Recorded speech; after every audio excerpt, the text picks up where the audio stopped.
Oi, gente, bom dia! Eu já estava com saudade de vocês. Como vocês estão por aí? Vamos aprender hoje um pouquinho sobre as unidades de conservação e também sobre o chamado SNUC, Sistema Nacional de Unidades de Conservação. Quando nós falamos no nosso país, nós sabemos que o nosso país ele é um dos países com maior biodiversidade do planeta. Temos várias regiões diferentes no nosso país que nós chamamos de biomas. Dependendo do estado, da região que nós estamos, temos biomas diferentes que caracterizam essa região. Então, temos a região norte, nordeste, centro-oeste, sul e sudeste. Cada região vai ter a sua composição florística, ou seja, a sua fauna e a sua flora característica daquela região. Muito bem. No Brasil, né, um continente muito grande, nós temos cerca de 7 biomas. Então, nós temos o bioma amazônico, na região aqui da Amazônia. Vamos, então, colocar aqui um apontador. Então, nessa região aqui, vamos ter o bioma amazônico. Temos o bioma da Caatinga, na região nordeste do nosso país, caracterizado por espécies muito adaptadas a um clima mais extremo, né? Um calor, um clima mais seco. Na região centro-oeste, o bioma do Cerrado, temos também o bioma Pantanal, bioma Mata Atlântica, que se encontra mais na costa do nosso país, e o bioma Pampa, mais nas regiões frias da região sul. Então, cada um desses biomas vão ter regiões estratégicas, regiões com grande biodiversidade, locais que são importantes de serem mantidos. É por isso que hoje nós iremos tratar das unidades de conservação. As unidades de conservação, nós vamos ver mais para frente, são locais onde vão ser mantidos. Esses locais vão ser delimitados como locais estratégicos, representativos de espécies de cada um desses biomas e, portanto, locais muito importantes para serem preservados. Lembrando que na nossa Constituição, no artigo 225, ele diz que todos têm direito ao meio ambiente ecologicamente equilibrado, certo? Bem de uso comum do povo e essencial à sadia qualidade de vida, impondo-se ao poder público e à coletividade, que somos nós, o dever de defendê-lo e preservá-lo para as presentes e futuras gerações. Então, pensando nisso, como que nós conseguimos preservar e manter locais que são muito importantes para a biodiversidade? Através de delimitações.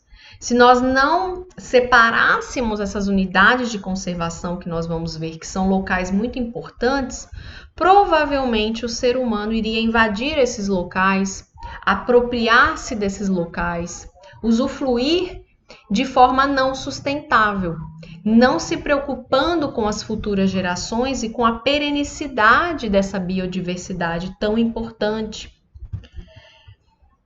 Então, o que seriam as unidades de conservação?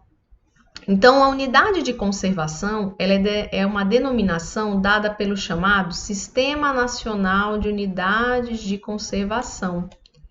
O Sistema Nacional de Unidades de Conservação, ele também é chamado e abreviado de SNUC.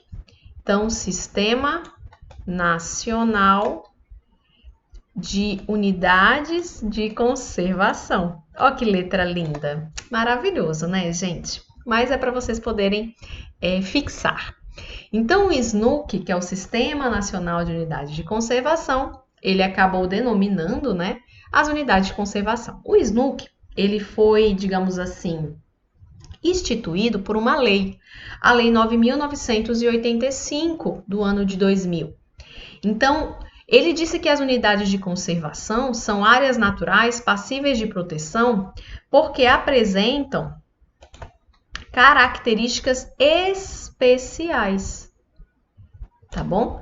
Então, não é todo local no país que vai ser uma unidade de conservação. Aqui no nosso país, né, nós podemos observar que, principalmente na região norte, É uma região que tem muitas unidades de conservações diferentes. Hoje no Brasil, nós vamos ver que nós temos cerca de 2.000 unidades de conservação pré-estabelecidas, ok? Então, o que são, pela lei, essas unidades de conservação aqui? Então, são espaços territoriais e seus recursos ambientais, incluindo as águas jurisdicionais. Então, por exemplo, naquela unidade de conservação pode ter um rio passando, pode ter uma lagoa, um lago. Então, ele também está incluído dentro da unidade de conservação, com características naturais relevantes, legalmente instituído pelo poder público, com o objetivo de quê, gente? Conservação e limites definidos, sobre um regime especial de administração, a qual se aplicam garantias adequadas de proteção da lei. Então, a unidade de conservação vai ser um local pré-definido, um espaço delimitado, que vai estar protegido pela lei, certo? E nós vamos ver que nós temos diferentes unidades de conservação com objetivos também diferentes entre si, ok? Seguindo, então, as unidades de conservação, qual a função que elas vão ter? Salvaguardar, que quer dizer proteger, a representatividade de porções significativas e ecologicamente viáveis das diferentes populações, habitats, ecossistemas do território nacional e das águas jurisdicionais, preservando um patrimônio biológico existente. Então, se, por exemplo, nas regiões dos biomas do nosso país, nós vamos ter, né, como nós já vimos, unidades de conservação, é porque nesses locais nós teremos, né, um patrimônio biológico.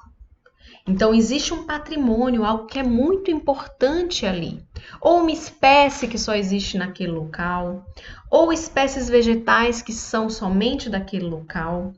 Então, locais estratégicos que precisam ser protegidos, ok? Então, aí a gente pode, no caso, instituir por lei uma unidade de conservação em locais que são muito importantes.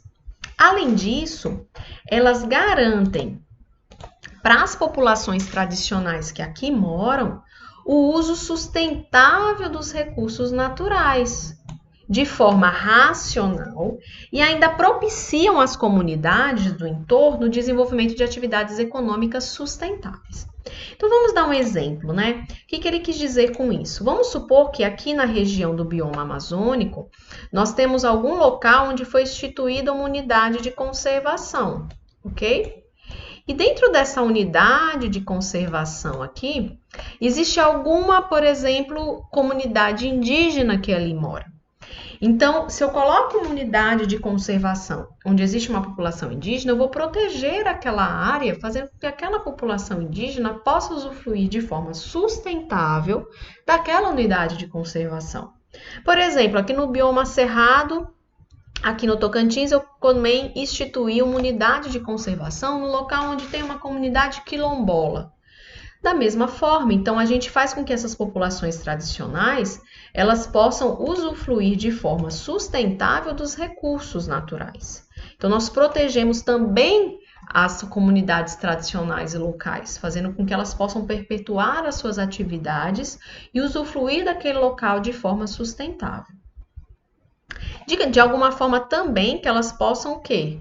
Às vezes ter recursos econômicos, né? Então, um exemplo, eu coloco uma unidade de conservação na região amazônica, um local onde eu tenho uma comunidade local extrativista, que extrai, por exemplo, castanha. Então, eu posso instituir uma reserva extrativista em um local que tem uma comunidade que usufrui economicamente daquele local, mas com características de forma sustentável. Ela recolhe a castanha, mas deixa uma parte da castanha para que possa produzir mudas futuras. Então, pensando nas próximas gerações de forma sustentável. Seguindo, então, nós temos algumas esferas. As unidades de conservação, elas podem estar na esfera federal. Se elas estiverem na esfera federal, elas vão ser administradas pelo chamado Instituto Chico Mendes de Conservação da Biodiversidade, ou muito conhecido chamado ICMBio. Agora, se a unidade de conservação for de uma esfera estadual ou municipal, aí nós vamos ter o quê? Os sistemas estaduais e municipais. Aqui, por exemplo, no Tocantins, quem que vai coordenar? A chamada Natura-Tins, tá? Então, aqui, por exemplo, a gente vai ter a Natura-Tins, que vai ser a secretaria, se for, por exemplo, unidades de conservação na esfera estadual. E municipal, as secretarias municipais. Agora, temos unidades de conservação na esfera federal que são administradas pelo ICMBio. Então, saindo um pouquinho aqui da nossa apresentação, a gente pode entrar aqui na internet, ó, no site do ICMBio. Aqui no site do ICMBio, que é o Instituto Chico Mendes, a gente pode clicar aqui na unidade de conservação e nós vamos ter acesso a todas as unidades de conservação por biomas. Nós vimos que nós temos o bioma Amazônia, o bioma Cerrado, Pantanal, Caatinga, Mata Atlântica, Pampa e o bioma Marinho. Então, clicando em cada um desses biomas, vamos dar um exemplo aqui no nosso bioma da nossa região, que é o bioma de Cerrado, nós vamos ter aqui todas as unidades de conservação dentro da esfera federal que existem dentro do bioma Cerrado. Então, a gente consegue ter um acesso a essa informação.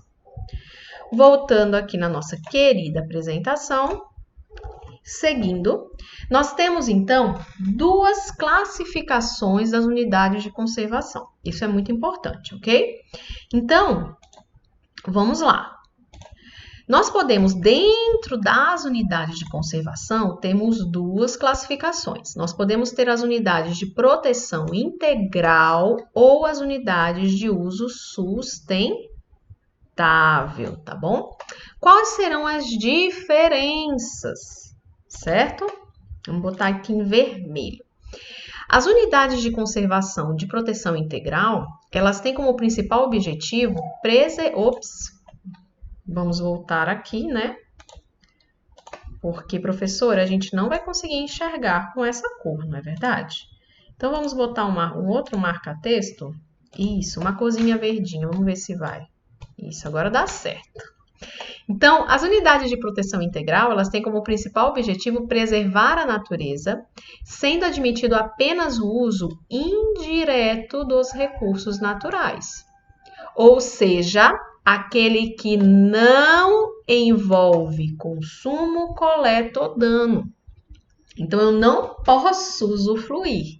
Se eu tiver uma unidade de conservação, de proteção integral, já está dizendo, ó, proteção integral. Então, quais são as atividades que eu posso desenvolver em unidades de proteção integral? Somente atividades recreativas, educativas ou de pesquisa, tá bom? Então, eu posso coletar madeira, professora, numa unidade de conservação de proteção integral?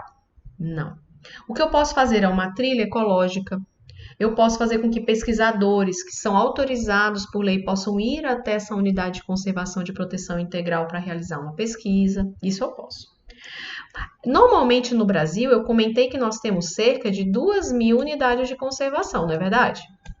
Nós temos cerca de 700 unidades que são de unidade de proteção integral. Em torno de 1.000, 1.500 normalmente, são de uso sustentável, tá bom? Então, as unidades de uso sustentável, aqui vai dar em torno de umas 1.500, tem em torno de umas 2.200 unidades de conservação, né? Então, as unidades de uso sustentável, já está dizendo, eu posso usar? Posso. Então, tem como objetivo compatibilizar a conservação da natureza com o uso sustentável dos recursos, conciliando a presença humana nas áreas protegidas. Neste grupo, atividades que envolvem coleta e uso de recursos são permitidas, desde que praticadas de uma forma o quê? De manter constantes os recursos ambientais renováveis e processos ecológicos. Então, as unidades de conservação de uso sustentável, eu posso sim usufruir daquele local. Então, por exemplo, eu sou um fazendeiro, eu tenho uma unidade de conservação na minha propriedade de uso sustentável. Eu posso fazer uma coleta, eu posso fazer um extrativismo, eu posso produzir mel? Sim, mas de forma sustentável, contanto que eu mantenha os processos ecológicos e a biodiversidade que ali existe. Certo? Então, dentro das categorias, então nós podemos ter proteção integral, como eu comentei com vocês. Então, a gente pode ter proteção integral e uso sustentável. Então, são os dois grupos que são das unidades de conservação. Dentro da proteção integral, a gente pode ter estações ecológicas, reservas biológicas, parques nacionais, monumento natural ou refúgio da vida silvestre. São classificações dentro da proteção integral. Então, todas essas possibilidades aqui, eu posso ter interferência humana aqui dentro? Não, somente para pesquisa ou educação ambiental. Então, uma trilha, tá bom? Agora, as de uso sustentável, eu já posso ter algum tipo de manejo, contanto que seja um manejo sustentável. Então, áreas de relevante interesse ecológico, as reservas de particular do patrimônio, áreas de proteção ambiental, que está faltando um Lzinho, reservas extrativistas, floresta nacional, reserva de desenvolvimento sustentável e reserva de fauna. Todas essas daqui, essas classificações, eu posso fazer um uso, um manejo, mas de forma sustentável. Vamos entender agora a diferença entre cada um deles e dar um exemplo. Então, por exemplo, estação ecológica, que está dentro do nosso grupo de proteção integral. Vou falar então de todos de proteção integral, que quer dizer que não pode ter interferência humana. Então, a estação ecológica, ela é de posse e domínio público, serve à preservação da natureza e realização de pesquisas científicas, isso a gente já viu. A visitação pública é proibida, exceto com objetivo educacional. Pesquisas científicas dependem de autorização prévia de um órgão. Então, um exemplo, a gente tem, por exemplo, o chamado, esse aqui é a abreviação de estação ecológica. Então, um exemplo é a estação ecológica Serra das Araras, que é um local muito importante para a multiplicação das araras, que está em Goiânia, dentro do bioma cerrado. Então, é um exemplo de estação ecológica. Não pode ter visitação, somente pesquisa. Outro exemplo dentro da proteção integral, reserva ecológica. Então, visa a preservação integral da biota e os demais atributos naturais existentes em seus limites, sem interferência direta humana ou modificações ambientais, excetuando-se as medidas de recuperação de ecossistemas alterados e as ações de manejo necessárias para recuperar ou preservar o equilíbrio natural, a diversidade biológica, os processos. Então, a reserva ecológica, eu não tenho intervenção humana, somente se, por exemplo, dentro da minha reserva eu tenho a necessidade de recuperação de uma área, aí a gente pode ter a entrada do ser humano ali. Mas como ela visa a preservação integral, porque provavelmente é um local muito importante, ou seja, com espécies muito importantes, eu não posso ter interferência humana.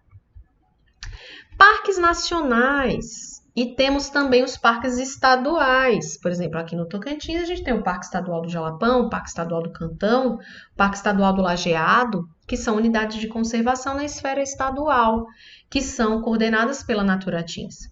Os parques nacionais, aqui a abreviação de Parque Nacional, PARNA, né? Lençóis Maranhenses, por exemplo, que objetivo que teria um parque nacional? O objetivo básico é a preservação de um ecossistema que existe somente ali, de grande relevância ecológica e de beleza cênica. Então, se a gente pensa num Parque Nacional dos Lençóis Maranhenses, existe uma beleza ali, né? Então, para que seja preservada e também porque possui características únicas daquele local. Possibilita a realização de pesquisas científicas e desenvolvimento de atividades de educação ambiental, recreação. Por exemplo, o Parque Estadual do Jalapão vai ter características de ecossistemas que só existem ali. É proibida a visitação? Não, tanto que muitas pessoas vão lá e visitam, mas existe um limite de visitação exatamente para a preservação daquele local. Aqui eu trouxe o exemplo, então, do Parque dos Lençóis Maranhenses, que está localizado no bioma marinho costeiro. Monumento natural, também considerado uma unidade de conservação de proteção integral, que objetiva a preservação de sítios naturais muito raros e singulares e com muita beleza. No Tocantins, por exemplo, a gente tem o Monumento Natural das Árvores Fossilizadas, que fica em Bielândia, e que tem árvores da época da Era Paleozoica. Então, são sítios o quê? com características muito raras. Portanto, não pode ter a visitação para que o homem não acabe interferindo nesse local. Temos também o refúgio da vida silvestre, que continua também sendo uma unidade de conservação de uso, de proteção integral. A sua finalidade é a proteção de ambientes naturais que assegurem condições para a existência e reprodução de espécies. Então, aqui é um refúgio da vida silvestre, quer dizer que normalmente são locais que são importantes para a multiplicação de espécies que às vezes estão ameaçadas de extinção. Ou seja, aquela espécie só se multiplica e só consegue, por exemplo, ter uma prole naquele local. Então, são locais, digamos assim, muito especiais. Principalmente porque naquele local a gente tem uma fauna e uma flora, uma flora e uma fauna que são daquele local. Ou que migram para aquele local. Então, por isso é um refúgio. Nós abreviamos de REVS. Então, um exemplo, refúgio da vida silvestre, ararinha azul, do bioma Caatinga, localizado em Cabedelo, na Paraíba. Então, aqui é um refúgio da vida silvestre, porque é nesse local que a ararinha azul acaba se multiplicando, cruzando, um local importante para a preservação da espécie. Então, a gente deixa esse local como um refúgio da vida silvestre. Então, vamos evitar que o ser humano vá lá e acabe interferindo naquele local. Muito bem. Agora a gente passa para as unidades de conservação de uso sustentável. Então, são locais onde eu posso até ter um manejo, uma atividade econômica, porém com cuidado de ser um manejo sustentável. Então, a gente pode ter aqui, por exemplo, área de relevante interesse ecológico. Então, geralmente de pequena extensão, são áreas com pouco ou nenhuma ocupação humana, exibindo características naturais extraordinárias ou que abrigam exemplares raros da biota regional, tendo como objetivo manter os ecossistemas naturais de importância regional ou local e regular o uso admissível dessas áreas. Eu posso usar um pouco, de modo a compatibilizá-lo com os objetivos de preservação. Trouxe aqui também, aqui a forma como a gente abrevia, área manguezais, foz do rio Mamanguape. Então, o manguezal, ele é um local de relevante interesse ecológico, porque o manguezal normalmente é um berçário aquático. Então, um local onde a gente tem a vida iniciando ali, portanto, tem que se ter um cuidado nesse local. Normalmente são poucas a ocupação, mas pode ocorrer a ocupação. Então, aqui, por exemplo, o bioma marinho e também na região da Paraíba. Então, trouxe um exemplo de área de relevante interesse ecológico. Podemos ter também a Reserva Particular de Patrimônio Natural, que é muito, vocês vão ver muito se vocês procurarem esse símbolo, RPPN. O RPPM já está dizendo, ele é particular. Então, eu posso ser proprietário de uma fazenda e eu instituo uma RPPM? Sim. Então, de posse particular, gravada com perpetuidade, objetivando conservar a diversidade biológica. Então, se eu tenho, por exemplo, uma fazenda que tem uma biodiversidade muito interessante, eu posso estabelecer ela como uma RPPN, mesmo sendo de posse privada. Aqui eu trouxe um exemplo, uma fazenda, certo? Em São Paulo, e que foi instituída como uma RPPN, uma Reserva Particular de Patrimônio Natural. Temos também as chamadas APAs, que são muito, digamos assim, citadas. Então, a APA, que é uma área de proteção ambiental. As APAs são áreas geralmente extensas, com um certo grau de ocupação humana, dotadas de atributos tanto bióticos como abióticos, estéticos ou culturais, especialmente importantes para a qualidade de vida, o bem-estar das populações humanas, e tem como objetivos básicos proteger a diversidade biológica, disciplinar o processo de ocupação e assegurar a sustentabilidade do uso dos recursos naturais. Então, a gente pode ter, por exemplo, uma APA, que é uma área de proteção ambiental, e dentro da APA a gente tem, por exemplo, um parque. Então, eu posso ter uma APA, por exemplo, do APA do Lajeado, e dentro da APA eu ter um Parque Estadual do Lajeado. Então, a APA, ela é uma área mais extensa, que tem uma ocupação, que pode ter pessoas morando ali, mas a gente objetiva a sustentabilidade, tá certo? E dentro da APA eu posso ter uma região de uso de proteção integral. Então, dentro de uma área de uso sustentável, eu posso ter dentro dessa área uma outra área mais restrita, não tem problema, certo? Trouxe a APA Morro da Pedreira, tá? Dentro do bioma Cerrado. Ela é uma APA, olha como a área é extensa, certo? E dentro, né, da região de Minas Gerais, dentro do bioma Cerrado. Podemos ter uma floresta nacional, ok? Que é denominada como FONA, né, abreviação, e é uma área com cobertura florestal de espécies predominantemente nativas, que tem como objetivo o uso múltiplo sustentável. Posso usar a floresta nacional? Sim, mas de forma sustentável. E pesquisa científica também com ênfase em métodos para exploração sustentável de florestas nativas. Trouxe um exemplo aqui também, ó, Flora de Nísia Floresta, que é uma floresta nacional que pode ser usufruída, só que de forma sustentável. Um outro exemplo é a reserva de fauna, que já está dizendo, tem espécies animais, fauna é espécies animais importantes. Então, é uma área, né, natural, com populações animais de espécies nativas, terrestres ou aquáticas, residentes ou que vêm de migração, adequadas para estudos técnicos científicos sobre o manejo econômico sustentável desses recursos de fauna. Trouxe um exemplo, uma baía, tá, de Babitonga, em Santa Catarina, Joinville, e que é considerada uma reserva de fauna porque aqui nessa baía a gente tem um fluxo muito grande de animais, principalmente migratórios, então é um local importante. Podemos ter reservas extrativistas, certo? Que são utilizadas por populações locais, cuja utiliza o extrativismo como um ato de subsistência, ou seja, elas vivem do extrativismo. E, complementarmente, às vezes, uma agricultura de subsistência, criação de animais de pequeno porte. Áreas dessa categoria têm como objetivos básicos proteger os meios de vida e a cultura da população e assegurar o uso sustentável dos recursos. Trouxe um exemplo aqui, uma reserva extrativista no Alto do Juruá, que é na região amazônica, ok? Então, é um local onde nós temos comunidades que vivem do extrativismo. Então, a gente pode fazer essa reserva como uma reserva extrativista para proteger tanto a biodiversidade que ali existe, como as comunidades locais que ali existem. Então, também pode ser, por exemplo, comunidades indígenas que têm as suas tradições de extração, às vezes de alimento, atividades de subsistência. Então, para a preservação também dessas comunidades, nós podemos estabelecer por lei uma reserva extrativista.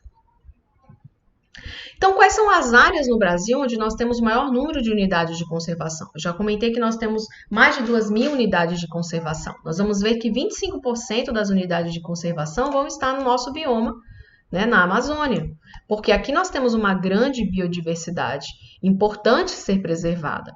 Depois a gente tem o nosso bioma do Cerrado, que também é muito importante, seguindo. Vou trocar aqui o nosso marca-texto para que vocês possam ver. Então, a gente tem aqui o nosso bioma do Cerrado, seguido, né, aqui na costa do bioma da Mata Atlântica, que a gente tem somente em torno de 5% ainda desse bioma no Brasil, então é um bioma muito ameaçado. Por isso que a gente tem também, depois da região amazônica, uma das regiões que tem que ter unidades de conservação, exatamente para conservar esse bioma que está tão extinto. Regiões do Cerrado, seguindo também aqui a Caatinga. Depois nós vamos para a região do Pantanal e, por último, a região do Pampa, né, o bioma Pampa, com uma quantidade menor de unidades de conservação. Bom, gente, então, com isso vamos encerrar inicialmente esse assunto das unidades de conservação. Então, eu quis trazer para vocês como é que funciona, o que são as unidades de conservação, como elas podem ser denominadas, como elas podem ser divididas. Então, vimos que temos a unidade de conservação de proteção integral e aquelas de uso sustentável. Existem diferenças entre elas e objetivos diferentes de cada uma dessas unidades de conservação. Vou deixar um questionário para vocês, para que vocês possam fixar esse conhecimento. Vou deixar também um texto, um resumo da aula de hoje, e eu vou deixar um desafio de tarefa para vocês. Eu gostaria que vocês mandassem para mim, eu vou deixar o link da tarefa aí. Eu gostaria que vocês pesquisassem para mim e me indicassem uma unidade de conservação de cada uma dos biomas. Então, uma unidade de conservação do bioma Amazônia, uma unidade de conservação do bioma Caatinga, uma unidade de conservação do bioma Cerrado, de preferência, vejam alguma aqui do Tocantins, tá bom? Uma unidade de conservação do bioma Mata Atlântica, uma unidade de conservação do bioma Pampa e uma unidade de conservação do bioma Pantanal. Escrevam para mim, no caso, vou colocar aqui a canetinha, uma unidade de conservação de cada um desses biomas. Coloque o nome, certo, da unidade de conservação. Ó, que linda minha letra, não vai dar certo. Então, coloquem o nome, a localização e descrevam, né, por que essa unidade de conservação ela é tão importante. Na internet vocês vão conseguir informações sobre isso, principalmente no site do ICMBio. Então, recapitulando, deixei um texto para vocês podem ler esse texto, um questionário sobre as unidades de conservação e uma tarefinha. Então, a tarefinha, repetindo, procurem para mim, vocês vão ter um espaço para escrever, vocês coloquem uma unidade de conservação de cada um desses biomas, aqui da região do Cerrado, do bioma do Cerrado, preferencialmente aqui do nosso estado do Tocantins, pode ser na esfera estadual e municipal também. Coloquem o nome, a localização e o porquê essa unidade de conservação ela é importante. Tá bom? Qualquer dúvida, entre em contato comigo e até a próxima semana.